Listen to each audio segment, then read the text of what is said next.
So now that we have a foundational understanding of what labels are, and now let's talk about how we can manage them, how to create them, and how to apply them.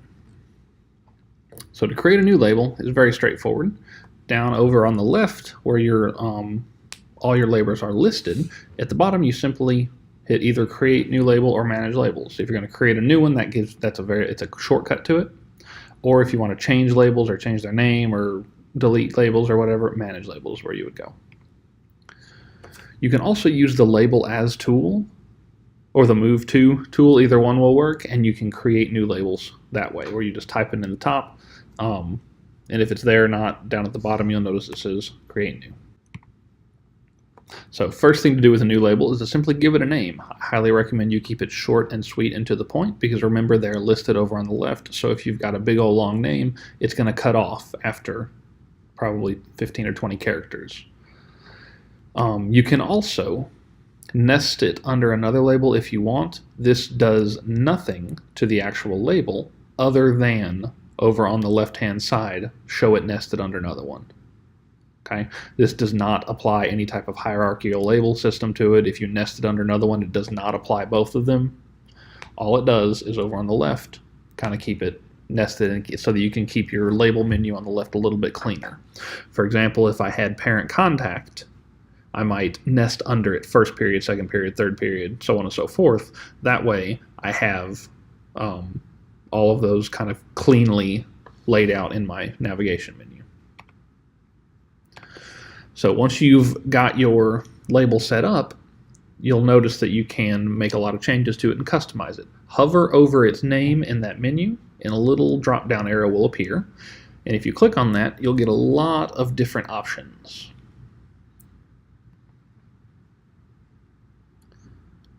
Now, the option for in label list is going to ask if you want to show it in this list of labels right here.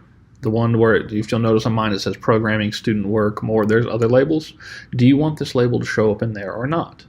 If it's a label that you use as an archive and you're never going to look at again unless something comes up, I would hide it or show if unread.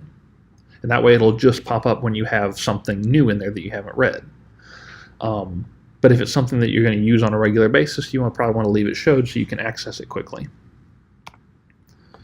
Now, in message list, what this will do is you can show or hide stuff in the actual messages. So for example, if I have an email that I received from my department chair and it's about testing, that's important, but it's not important after the test's over, right? So I might have an entire label for testing 2017, and all throughout the year, anytime I get a message that pertains to testing, I will label it with testing 2017. And in my message list, I will leave those shown. So anytime that I want to look at them, they're right there, they'll show up. Now, tests are over. Testing is over with, and I don't need these messages. I don't need to be able to find them or look at them anytime soon, but I don't think I want to delete them yet because something might come up. You know how next year somebody will ask, oh, what was the procedure that we did here last year? So what I might do instead of actually deleting these messages or archiving them is simply hide that label. And what that means is that in your message list, in your messages, anything with that label won't show up unless you are specifically clicking on that label. For example, if I have a message labeled with testing 2017 and department, if I click on department, any messages that are labeled with testing 2017 won't show up because I told it to hide them because I'm not interested in them anymore. But if I click on testing 2017, they'll still show up. It's kind of a difficult concept to explain, which is why it's so important for you to get out there and try it and actually go do it. So that's actually what I would like you to do right now, is I want you to go through, look at some of the emails you've received, either you sent to yourself, you received over the summer, or whenever.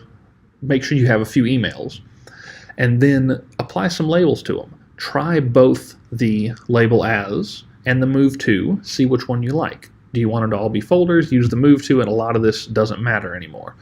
But you also don't have the advanced functionality of all this different stuff.